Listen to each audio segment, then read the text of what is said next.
Hello, everyone. I am Amy, your hidden consumer expert, and today we're going to continue talking about the latest blog, design elements that block your homepage, or yeah, design elements that block traffic. There we go.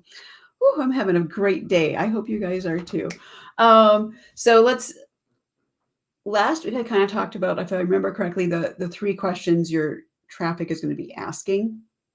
But this week I'm going to talk about your homepage setup and how you set it up could actually, the design elements can stop traffic from getting onto your website. So this is an area where you want to make sure your homepage isn't overloaded with book now, schedule here, pop-ups, and things of that nature, because all that is going to, one, it's going to turn your client off, potential clients off, and it's going to stop your website from loading efficiently.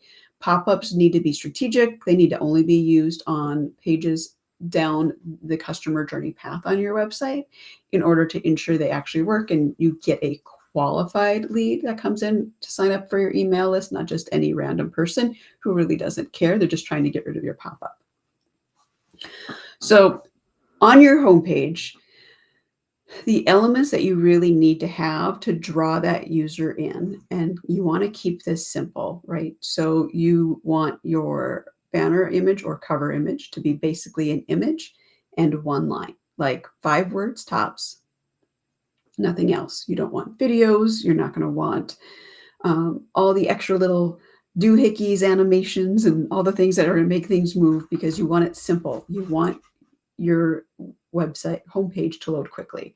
The next section down is just going to be a quick overview. Maybe it's your 30-minute or 30-second elevator speech that really just kind of talks to who you want to work with. And if you have an elevator pitch that when you say it, your ideal client, their eyes light up, you've got key there. That's key gold right there. And you want to make sure that is at the top of your website. So when people first come to your website, they'll see this cool 5 sentences about what you do. And then they'll go into your elevator pitch. That should be very, like, 3 lines tops, short and sweet. Bring them in and be like, okay, I need to learn more about you. What's that first thing they're going to want to know about? What do you do? Because they want to know what your services you offer, and is it something that's going to help solve their problem, right? So I always say your first section is your services, but this is a big but. Don't overload your homepage with all the services you offer. Think about where everybody that works with you starts. What's the number one thing you can get people to come in and will actually want to book with you? So even if you're trying to book one-on-one coaching programs, people might not be anxious to sign up for those right away. They want to check things out. So if they come in to talk to you about, maybe your group training, and you're in that interview, you're talking, you're understanding what their needs are, what their schedule looks like, and they're sounding like a client that needs to be on a one-on-one schedule. Now you can say, are you open to me talking to you about a one-on-one program? Because based on what I'm hearing you saying, we need a program that's going to be able to fit you so that you're able to make it work, so that this is a beneficial time that you put in, right?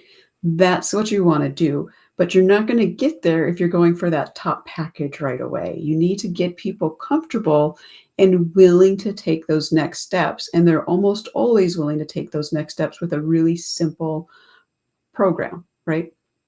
And it's not that you're not going to talk about your other programs, right? Your services are going to be, most people who start with me start at this level.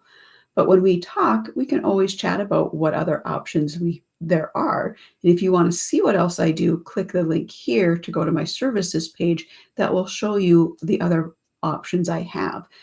And then you can, from that options, they're going to click, right? Call to action strategy here. I'm going to give you a little sneak peek of a future live.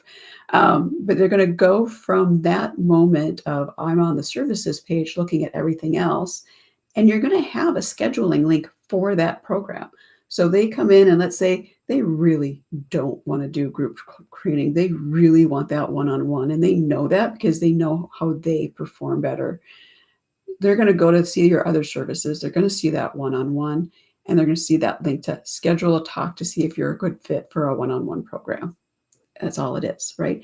We're guiding people through your website, but we're creating a simple setup that doesn't block traffic from getting on your homepage. If you put all of that on your homepage, it's just an extra millisecond that's going to take up time getting that homepage to load. And now you've lost traffic. So that person who became a one-on-one, you wouldn't have gotten because you had too much on your homepage. All right. So you've got your main service where you like people to start. If you check out my website, everyone starts with an assessment. I don't touch a website now without doing an assessment first to know that what we really need to look at and where we're going. So everything that talk about mine it's an assessment. I can walk you through all the different work I do and based on your size of company, but really until we do an assessment, I can't really tell you what it is you're going to need done because a lot of the work I do is very technical, right? I need to see and get my hands into your areas of the homepage and your Google Analytics for data and the other areas to really see how does this all come together and am I the right one to help you bring it full circle, right? So take a look at my homepage, and that is, let me show that. That is hiddenconsumersconsulting.com. If you want to check out my webpage for that option. The next thing I tell people is you create another section, and you're going to talk about you. Not a lot. Again, we're keeping it simple, just a tidbit. Who are you? What is some quick information that creates curiosity, but now you have a button that says learn more about, and they take them to a different page. And when we get to call to action strategy, we'll talk about what the next step is for people after they've gone to your about page. After your about page, we're going to have another section. And this is where I'm pretty flexible. Like, what is it we want to do next? Testimonials. Testimonials are always good to do after your about. Do you want to talk a little bit more about what's that first step? Book a consultation, book a sample call. You've read, if you have questions, book this call. Whatever it takes, you go ahead and do that next, but keep it very simple and easy for people to understand what you would like them to do. You can also put some examples of past clients, their logos, you can get creative, but again, it's all about simplicity. How do we get the most information out in the simplest way possible? So be clear and concise in order to draw that traffic in, to see what you're doing, get comfortable with you, and want to explore the website to learn more about you. That's what the homepage does. It's setting people up to explore.